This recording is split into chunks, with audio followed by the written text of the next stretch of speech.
¿Qué es el examen del estado mental? El examen del estado mental es simplemente tu evaluación del funcionamiento mental actual del paciente. En su origen, se trataba de una parte del examen neurológico tradicional, pero ahora es un artículo de primera necesidad en la evaluación de salud mental. Suele dividirse en varias partes que se pueden ordenar de diferentes modos.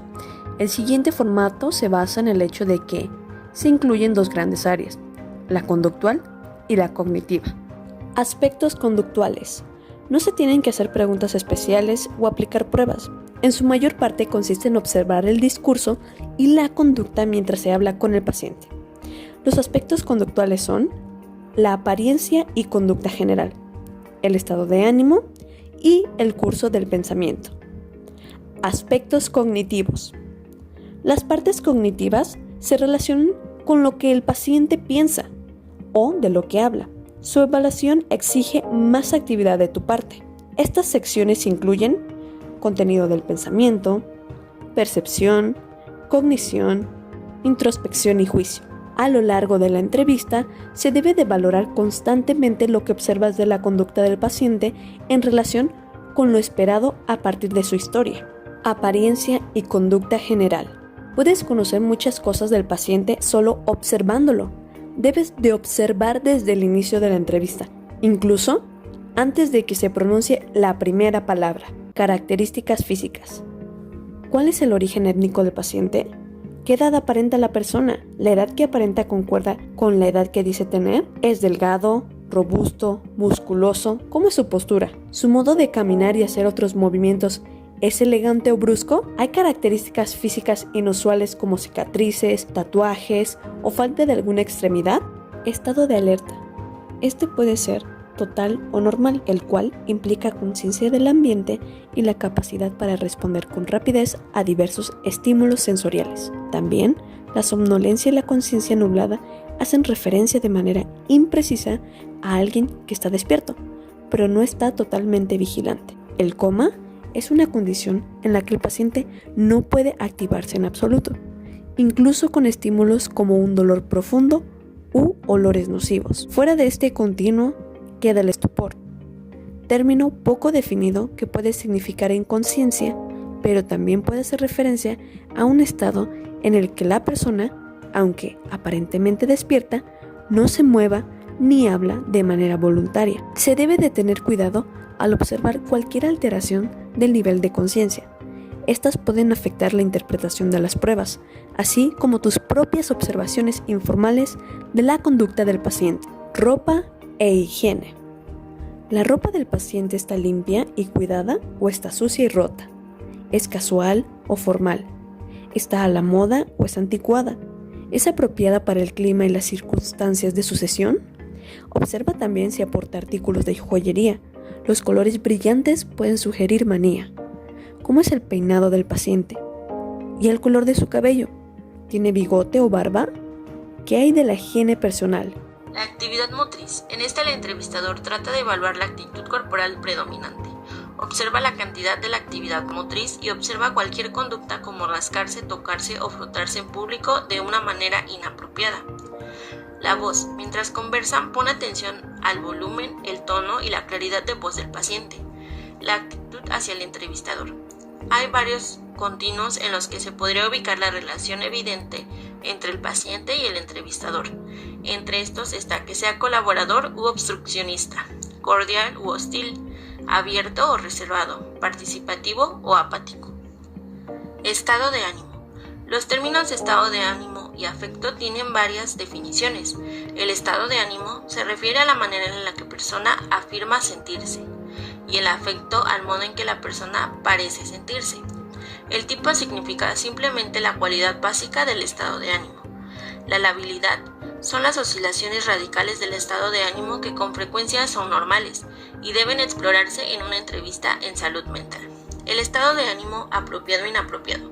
Lo apropiado o no del estado de ánimo es tu estimación de que también se ajusta el estado de ánimo del paciente a la situación y el contenido del pensamiento. La intensidad se puede clasificar como leve, moderada o grave. Curso del pensamiento. Puede agruparse en dos categorías generales. La primera categoría son los defectos de asociación que es la manera en que se unen las palabras para formar frases y oraciones. Y la segunda categoría es la velocidad y el ritmo anormales. Asociación. Observa si el discurso es espontáneo o ocurre solo en respuesta a una pregunta. Si es esto último, debes esmerarte en inducir al paciente a hablar con espontaneidad. Los siguientes términos designan anormalidades del discurso que se encuentran en pocas ocasiones en las entrevistas clínicas, como por ejemplo, pensamiento bloqueado, aliteración, asociaciones escandalosas, ecolalia, incoherencia, perseveración, discurso afectado. Los pacientes que hablan con rapidez y a menudo de un modo muy extenso muestran lo que se denomina apremio por hablar. El apremio por hablar suelen encontrarse en pacientes con manía. En la mayoría de los casos, uno no se atrevería a preguntar de pronto al paciente si oye voces, pero si no pregunta en algún momento, nunca podrá saber de que el paciente no tiene esas dificultades. Palabras como rutina y normal ayudan a suavizar preguntas que de otro modo podrían tomarse a mal. Cualquier cosa en que el hablante se centre en un momento determinado constituye el contenido del pensamiento. Delirios. Un delirio es una creencia fija y falsa que en la cultura y educación del paciente no pueden explicar. Percepción. Alucinaciones. Se experimentan como si estuvieran ocurriendo en el espacio real y pueden implicar cualquiera de los 5 sentidos. Algunos pacientes con esquizofrenia informan que sus alucinaciones auditivas parecen más pensamientos internos que voces reales externas. Las alucinaciones deben caracterizarse de acuerdo con su gravedad. Tipos de alucinaciones. Alucinaciones auditivas, pensamientos audibles. Alucinaciones visuales. Síntomas de ansiedad. La ansiedad es un miedo que no está dirigido ni es causado por nada en específico que el paciente puede identificar. Los síntomas mentales pueden incluir irritabilidad, pobre concentración, tensión mental, preocupación y respuesta exagerada de sobresalto. Un ataque de pánico es un episodio discreto durante el cual un paciente experimenta de manera repentina ansiedad con sensaciones corporales. Fobias. Las fobias son un miedo irracional e intenso asociado con algún objeto o situación. Existen diversas, entre ellas la acrofobia, claustrofobia, fobia social y dismorfofobia. Obsesiones y compulsiones. Una obsesión es una creencia, idea o pensamiento que domina el contenido del pensamiento del paciente y persiste a pesar de que el paciente reconoce su irrealidad y puede tratar de resistirse a ella. Las compulsiones son actos que se realizan de manera repetida de un modo que el paciente reconoce como útil e inapropiado. Pensamientos violentos.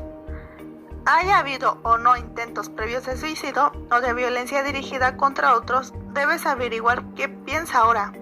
Las ideas de homicidio u otros actos violentos presentan una necesidad urgente de acción por parte del entrevistador. Experiencias que pueden ser preocupantes pero suelen ser normales. Hay algunas experiencias sobre las cuales no tienes que preguntar, o son normales o no tienen importancia diagnóstica. Sin embargo, los pacientes a veces se preocupan por dichas experiencias y hablan de ellas durante las sesiones de entrevista. Ciencia y cognición. Valoras la capacidad del paciente para asimilar, procesar y comunicar información. Las pruebas clínicas que solemos usar solo brindan una aproximación, pero pueden ser una guía útil. Atención. Capacidad para enfocarse en una tarea o tema actual. Concentración. Capacidad para mantener la atención durante un periodo de tiempo mientras se rechazan otras demandas que entran en competencia con la actual. Orientación. Los pacientes a menudo fallan por 1 o 2 días. Por lo general, esto no tiene importancia, sobre todo en el caso de pacientes hospitalizados, quienes alejados de sus rutinas habituales tienden a perder la noción del tiempo. Lenguaje. Se refiere a los medios con los cuales comprendemos y expresamos significados, utilizando palabras y símbolos. Las áreas del lenguaje se suelen evaluar con comprensión, fluidez, denominación, repetición, lectura y escritura. Memoria. Hay 3 tipos de memoria: la inmediata a corto plazo y a largo plazo. El pensamiento abstracto, la capacidad para abstraer un principio de un ejemplo específico, es otra prueba tradicional que depende en gran medida de la cultura, inteligencia y educación. Introspección y juicio. La introspección puede sugerir la necesidad de una hospitalización o de una cita con un tutor o un fiduciario, o de medicamentos de acción prolongada, puede ser total, parcial o nula. El juicio es la capacidad para decidir sobre un curso apropiado de acción en la búsqueda de metas realistas. ¿Cuándo omitir el examen formal del estado mental? Nunca. La razón es que, a menos que toda tu información provenga de registros impresos, puedes hacer un gran número de observaciones cada vez que tienes una conversación.